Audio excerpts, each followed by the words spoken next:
ทุกคนครับนี่ครับขโมยจักรยานผมครับดูครับนี่ครับเป็นเสื้อแดงดูกูทำอะไรดูเดี๋ยวกูทำอะไรเดี๋ยวนะครับคันแดงครับขโมยจักรยานผมครับ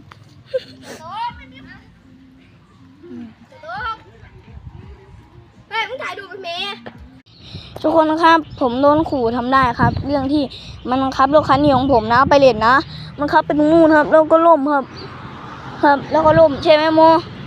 แล้วทีเนี้ยผมบอกว่าจะเอาคลิปนี้ไปลงติ๊กต็อกแต่มันบอกว่ามันไม่ให้ลงครับคือมันบอกว่าถ้ามึงลงมึงโดนต่อยครับนี่ใช่ไหมนั่นนะแล้วทีเนี้ยผมไม่รู้ว่าผมจะทำไงผมก็ลืมว่าผมมีช่อง YouTube ผมก็จะลงนะครับที่นี่นะครับจังหวัดนครราชสีมาเด้ออำเภอโชคชัยครับ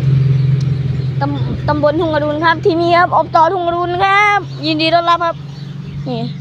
นี่เด้อรอบนั่นโรงเรียนเองได้อันนี้เนาะอันนี้ครับได้เป็นอันนี้ครับใช่ครับแต่ไม่ได้อยู่นู่นมันอยู่นู่นเพราะว่าเขาจุกขับเพลิงใช่